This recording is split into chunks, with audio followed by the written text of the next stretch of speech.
Welcome. Welcome to Jailhouse Law. I am your jailhouse lawyer,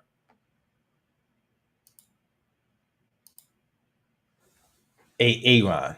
It's pronounced Aaron. You have to pronounce it correctly. It's not Aaron, it's Aaron. I'm your jailhouse lawyer, Aaron. Got to talk about this Heard, Johnny Depp, Amber Heard case. It's huge. I knew I knew it was going to be a topic of attention. I had no idea it was going to be as huge as big as it is. I had no idea it was actually going to. And this is the thing. I'm actually angry at myself because I didn't realize that this would become yet another proxy war and go from being about Johnny Depp and Amber Heard to this referendum on bigger societal issues and the whether or not we actually believe women. And like, okay, no, Amber Heard is one woman, Johnny Depp is one man.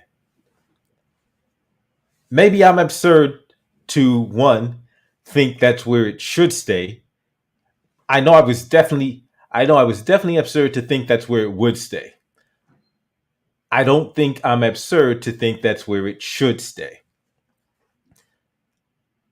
And I'm curious as to what other people think. If other people think that this should be bigger than it is, this should be considered actually like as they're trying to cover it, this should be considered a referendum on and a statement on society, on all of the progress we've made concerning domestic situations. Are we actually going to honor that, or is the attention and the support that Johnny Depp is receiving, is that indicative of a shift away from actually supporting women who have been victimized in domestic situations?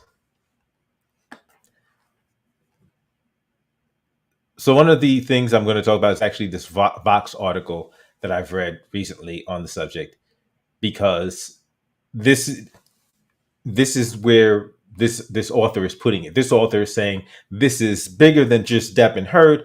This is about this is undoing all of the progress we've made so far on the issue of domestic situations, and it's it's a it's telling us about who is supporting Depp.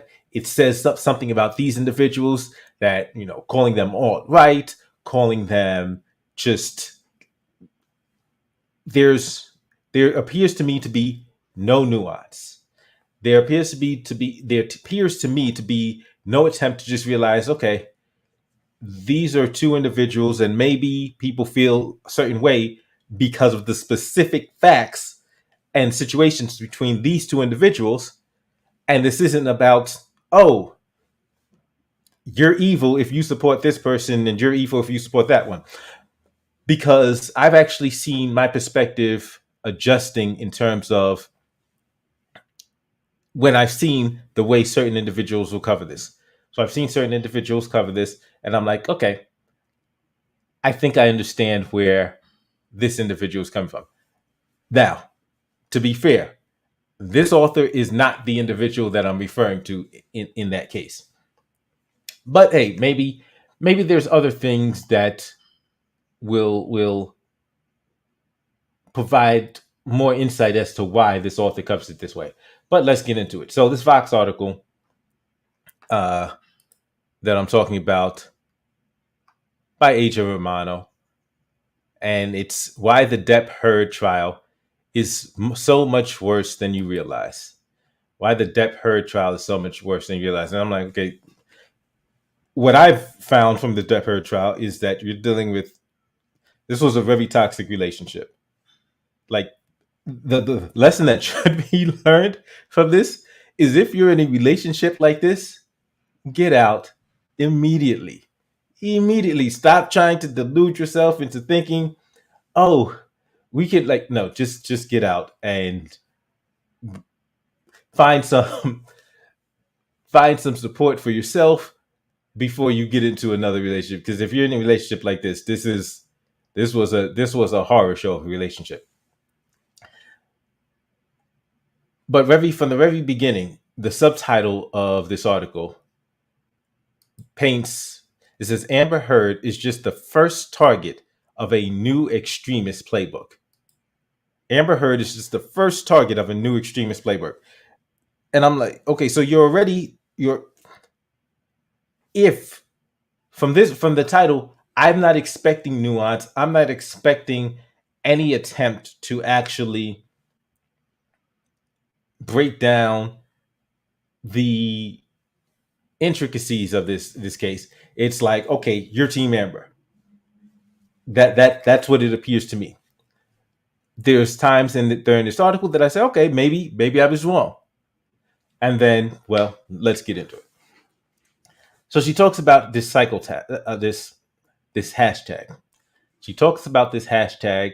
Starts off talking about Amber Heard is a psychopath. That's the hashtag. The hashtag is Amber Heard is a psychopath, and she says that hashtag, the fact that that hashtag exists, the fact that that hashtag was trending, is a symbol that our culture is broken. That's what the author say. This hashtag is a symbol that our culture is broken, and I'm like, what if?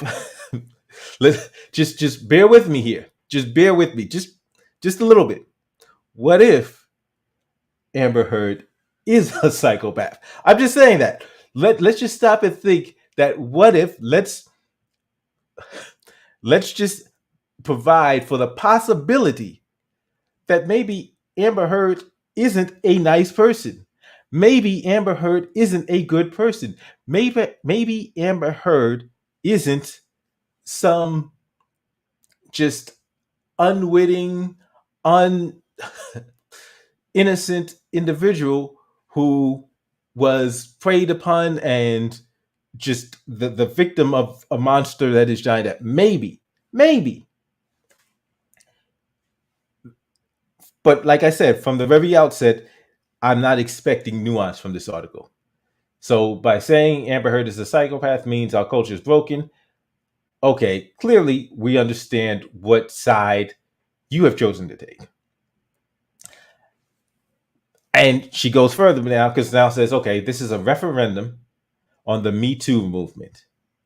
And it's a siren call to domestic abusers. And see, this is the problem. There's a bunch of problems because number one, if you're making this bigger than just okay, what's going on here? Okay, hold on one second. Let me fix this. What was that about? Okay, so if you're making this bigger than these two people, you're the one. Like, if you're the one that's making this bigger than these two people, then you're the one. Whether what side it is, if you're making this bigger than just Amber Heard and Johnny Depp, you're doing damage to the situation. And let me explain what I mean. Because let's say I'm Team Johnny Depp, right? And I'm like, yes, this is proving that, Amber Heard lied and she did this and this. And I'm saying, see, this is why, men have got to protect themselves, and we've got to deal with these just women just saying stuff, and then everybody coming after us, and just our lives are destroyed. And then what if evidence comes out like, oh, nope, she was telling the truth, and yeah, Johnny Depp really did this. Now, by me making this all about Depp and making Johnny Depp like the face of a movement, which he's not. It's just Johnny Depp. He's the face of his individual case. Cool. And it's a case that's played out in front of us. So yeah, it draws us in. It's interesting. It's like, wow, what's going on here? But if I'm Team Depp or Team, protect men, innocent until proven guilty. Let's find the facts. then making this all about Johnny Depp could harm that part of the conversation, that that part of what we should be looking at. If we're looking at this as a broader conversation, we've got to keep that in mind. We can't just put all of this on one person. Well, I can't, because I don't know that. I don't know Johnny Depp. I wasn't there. I wasn't with Johnny Depp to see everything that happened. Now, I can make, I can have assessments, and based on what we've seen happen through trial, there's certain things that make me like, you know what, that makes this person look credible. That makes this person look less credible. But like that same thing on the other side, where you've got women who are Team Amber, and they're making this bigger than Amber Heard, if it comes out that she's lying. So now they actually do a disservice to women that have actually and are actually victims of these types of situations. Now it's, oh, well, Amber Heard is a liar. So that means we can't, so it, if by putting this all on one woman or on one man, this goes from two extremes: believe all women or believe no woman. And neither makes any sense. Neither makes any sense. Because there are some women who are actually dealing with situations, and then there are some women who are not very, who will use certain situations to try to harm their partners, who will say, hey, okay, I don't like the way things ended. I have my own agenda, whatever their reasons are, and will say some stuff that could just destroy somebody. Not accounting for the fact that there's a variety of these situations, and that they can end on any, and that they can fall on a wide spectrum, is just absolutely ridiculous. And like I said, it won't do either side any good just to put everything on these two people. But I think it's an interesting case. It's a, and I've been following, and so I'm actually, so right now I'm just going to talk about the article, but I actually am going to talk about some of the interesting things a little bit later on. Some of the interesting things I found in this case.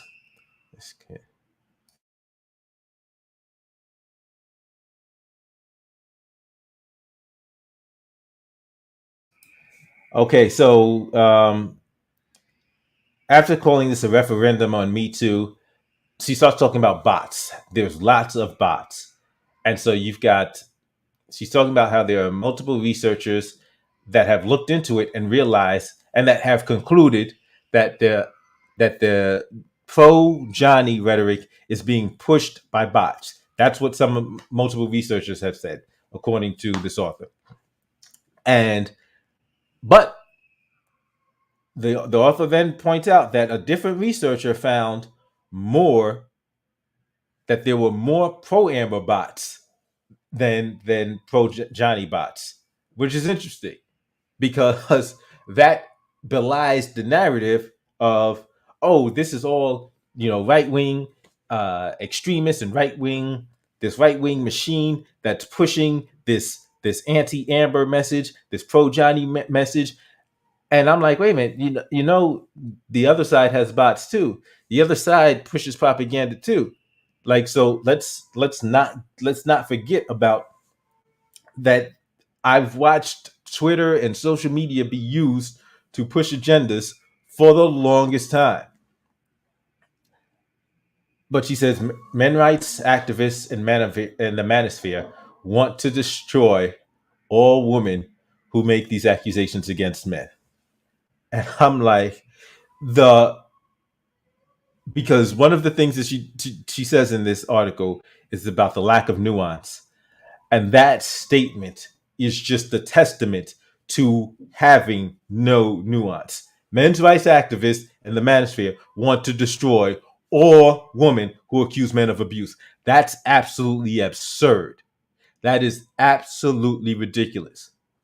But hey, I don't have to actually think about, topics and provide uh any kind of thoughtful analysis if I can just paint, a side as completely being one way, as being completely irrational, completely hateful, completely malicious. I don't need nuance. I don't need to provide any sort of thought, any sort of, perspective, or even appreciate any of the other side's perspective if I just paint them with such a wide brush. And then comes the allegations that conservative media is one sided. Memes are everywhere: TikTok, Twitch, Etsy, and it's almost universally against Amber. So I'm going to actually read a quote from this article, and this is one of the quotes from this article. What made so many millions of people feel so justified in treating such a personal, toxic relationship like popcorn fodder? At what point before the bot armies and men's rights activists poisoned the well of discourse around this trial could a reasonable assessment of the evidence and the facts have been made? Did that point ever exist? And this is what I'm saying. Like, wait a minute. Was this a nuanced discussion before this trial began? Because if we go back last year, if we go back to 2020, when this trial was on in Britain, when Johnny lost, was there nuance to the conversation then? Was there? Because I don't seem to remember a lot of nuance when people were painting this picture of Johnny Depp as being an absolute monster. I don't remember any nuance. I don't remember any nuance when it was okay. Oh, how dare J.K. Rowling put him in the Fantastic Beasts series? How dare she? How dare she? Yeah, I don't remember any nuance. And I remember people who were supporters of Johnny were like, wait a minute, why isn't that same, like, is there anything going to be said about Amber Heard? Nobody wanted to talk about anything about Amber Heard. Nobody wanted to talk about Amber Heard's behavior, because now that more information has come out, now that we actually have like the recording of certain stuff that Amber Heard said on tape, now it's, oh, now we need to be nuanced just because, she has her dark side too. Wait a minute. But none of that was present prior to this. None of that was at all any part of the discussion prior to us getting to this point. So to sit here and now to be so judgmental and to talk about they're treating it like popcorn fodder. Wait a minute. It's been popcorn fodder.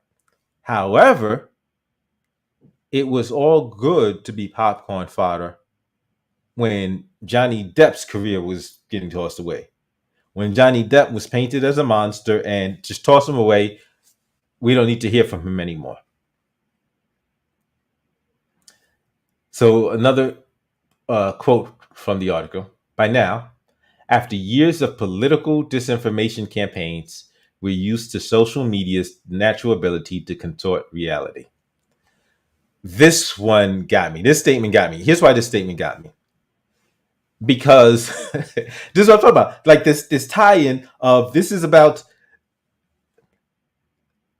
without saying this is about Trump, like she just made this about Trump. And I'm like, no, stop it. Please get help. Because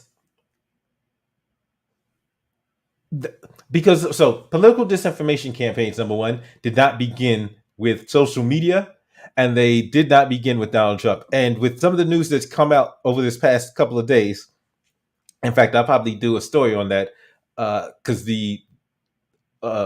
what's his name?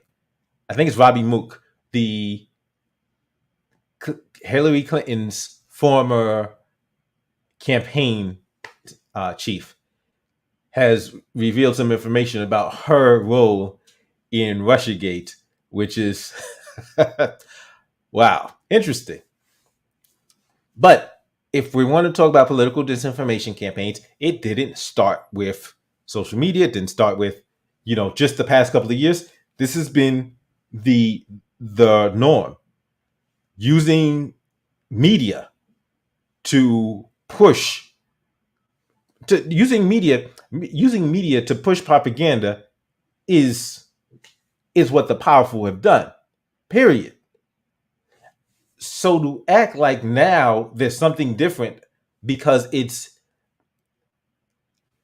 like I find it wholly disingenuous to complain about propaganda only only when it's not your team.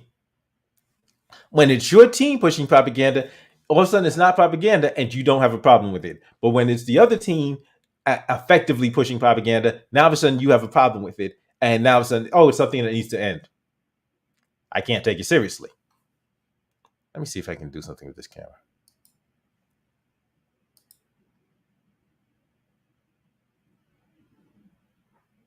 Because I don't know why this is happening. In fact, okay, I know what to do. I'm still here. Let me just kill this camera for a quick second. Because the interesting thing that I find it's that this isn't new. None of this is new in terms of using social media to push messages. And the problem is, though, that if you're now going to act like this is not only is this new, but none of this is organic. Like, it's not that individuals just actually have an opinion and actually think that, okay, Johnny's being vindicated. Because let me tell you, Johnny Depp, I don't think Johnny Depp expects to win this case. Correction. I don't think Johnny Depp expects to win that, the money he's suing for. I think a win for Johnny Depp means clearing his name, changing the image that he's been given. That's what I think is a win for Johnny Depp. I think Johnny Depp did this because he wanted the information out there. He says, we're not going to keep where it's just this narrative that's being pushed by people with an agenda. Let's get this trial on. And I think that's a great way to do it because now, and I think a lot of things should be handled that way. A lot. Because in a court of law, that's when you get to see there's rules. And so it's not just and it's not that it's an infallible system, but it's a much better system. The court of actual law is a far better system than the court of public opinion. Because the court of public opinion, there's no need for equal time. There's no need for in allowing somebody to provide a response. You're not sitting there and waiting for somebody to okay, here's the question, answer the question. Okay, you're either being responsive or non-responsive. Because if you look at things today, they'll bring on somebody to interview them and ask them the question, and they'll answer something completely different. Now, in the court of law, that's when the cross-examiner can say, objection, non-responsive. Like, you didn't answer the question. I asked you a question and you tried to deflect. You're going to have to answer the question. But that's a completely different standard than what counts as journalism these days. This line, when the author talks about empathy seeming to be gone and nuance is impossible, I'm like, are you talking about yourself? Because you like how can you not see that you are lacking nuance? So just saying in different parts of this article, oh, we should be nuanced, and then in other parts of the article, Those people are monsters that have no interest in the truth and they want to destroy all women. No, nuance doesn't mean being bipolar. Nuance doesn't mean being schizophrenic. Nuance means being measured in your discussion of the topic. Like that's you're just saying going from one extreme to the other. That's not nuance.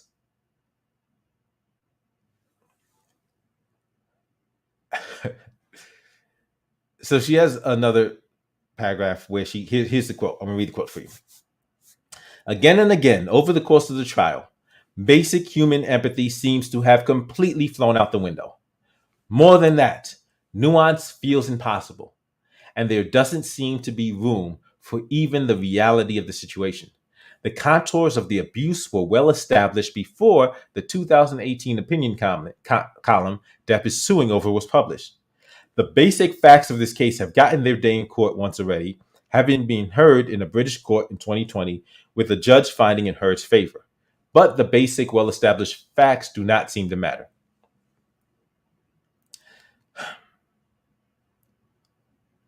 The fact is, that statement is disingenuous in this because Johnny Depp wasn't suing Amber Heard in that court. He was suing a British tabloid. So to claim that it found in Heard's favor, no, found in the court really found in the paper's favor. But Depp wanted to go straight head up with Heard to let's air this out. And I think this is a great thing to be done. Because if you're going to make these types of accusations, please prove them.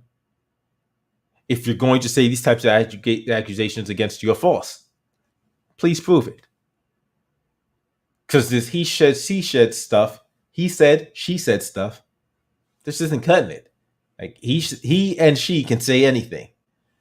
Let's see what evidence he and she can provide in their defenses.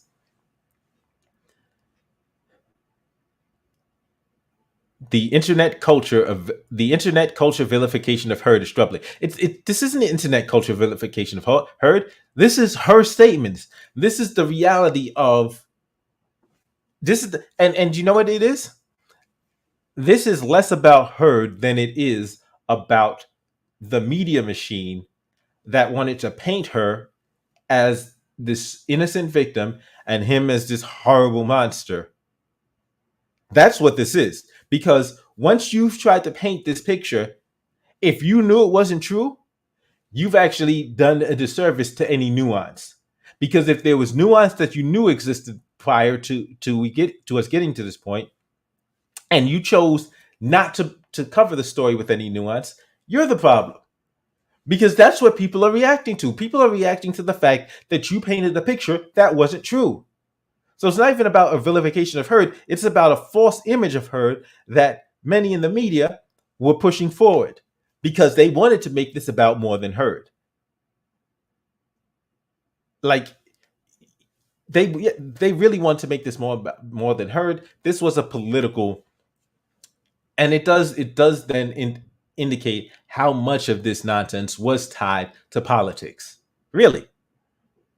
And I hate to call it, and it's nonsense in the terms of that it was tied to politics, because there's some real issues that need to be addressed, but those aren't being addressed because it's only being handled in this very narrow sphere, so that people can achieve certain political objectives. Meanwhile, there are people that are actually suffering.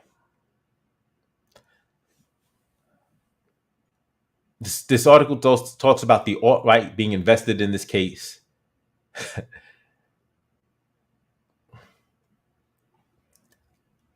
And that really hasn't gotten this vile. No, it's been vile. But once again, if it's vile against the party that you don't like, you don't seem to notice or care. Morally motivated networked harassment. This really threw me for a loop, because this author talks about morally motivated networked harassment.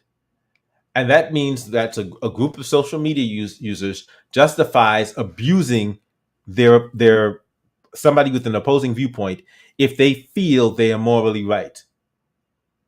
And so she's using this term to say that now the world is lining up to subject Amber Heard to rampant abuse and humiliation.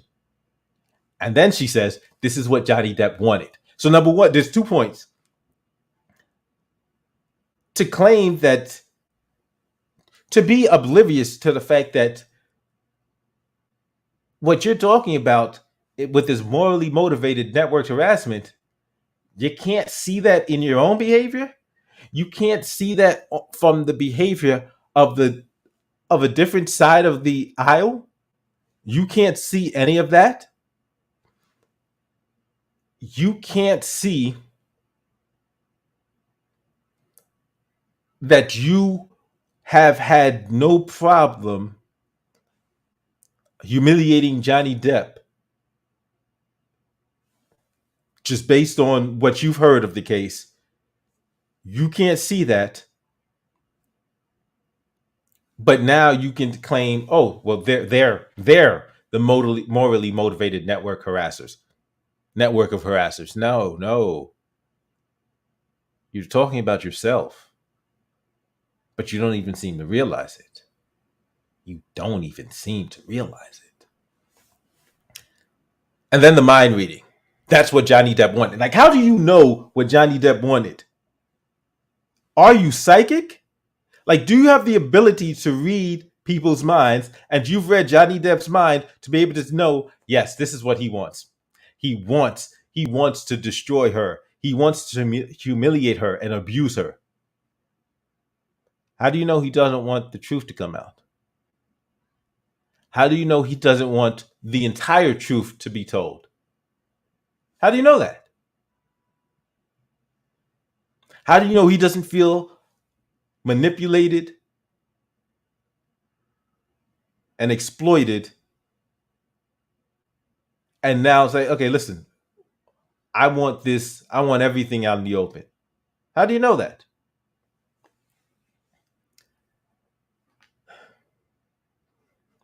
So that's what I'm saying. So ascribing negative and evil, not just negative, evil intentions to him, rather than believing that, well, what if there's nuance? What if they have both engaged in acts against each other and he now wants a fuller picture to come out? What if he feels some type of way because he's been publicly humiliated, dealt with public negativity, dealt with professional significant consequences to his profession, despite the fact that, hey, I mean, if we listen to her on the tape, yeah, she was a perpetrator as well. And what really gets me is how many times she's like, oh, why'd you just leave? Like, oh, stay and fight. Like, are you listening to this? But those proclamations, when she says that undermines the narrative. Like, this isn't even about Amber Heard at this point. This is about the people that, and that's why I said, the people that propped her up as a face of what, this is what it is. A face of a machine that they're using. Because this is what it hasn't been about justice. Because we've seen accusations go the other way around. So when you're talking about people on the right being accused, that's when it was, oh, let's go. What are you waiting for? What, you don't believe women? But when the accusations, because I remember when Biden was accused, and I remember a whole bunch of people that had been talking about believe all women suddenly start using all of what they call dirty tricks that the right had used to smear that woman who accused Joseph Biden. A whole bunch of people came out and had were playing all of the same tricks that they accused the other side of using against people like Christine Blasey Ford. Wow, that was that was quick. That was convenient. But now that their narrative is being exposed, it's like I said, this isn't about Amber. This is bigger than Amber in that regard because this is exposing what they've done. This is exposing that they would never. I mean, just look at Cuomo.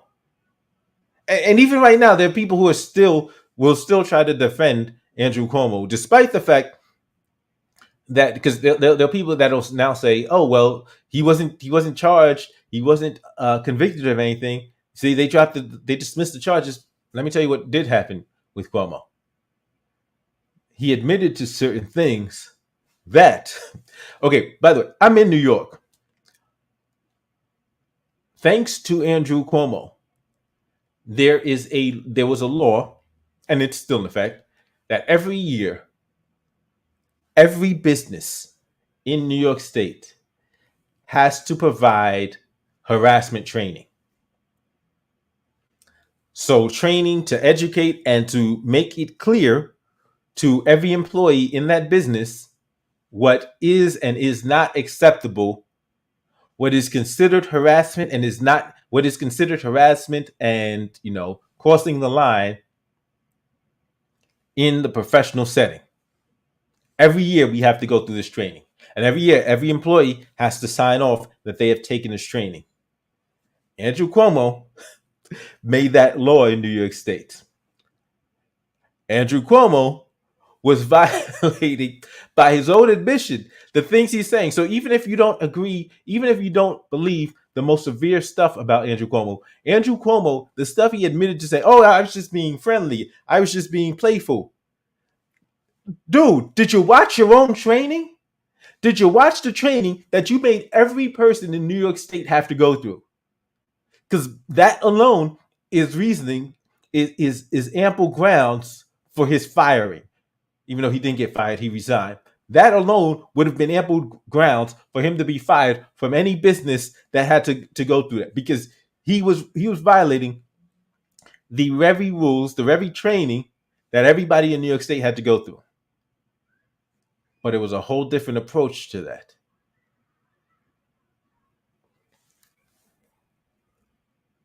And so this is what this is really about. And so I while I look at this and say, okay, this should be about Amber Heard and Johnny Depp, I realize that ship sailed a long time ago. That ship sailed a long time ago. Because a lot of these cases haven't just been about one woman and whatever man she accuses of certain acts. A lot of times this has been some politically motivated nonsense. And there have been women who are real victims who were used, to take down somebody else's political enemies. And then there were women who were real victims who were ignored because they're the person that they're pointing at wasn't on the list. No, no, no, no, no. We're not letting that person go down. No.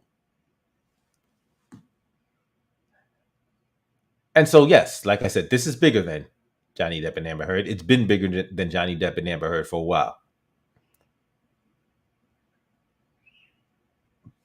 But I get, because there's she actually mentions a young lady.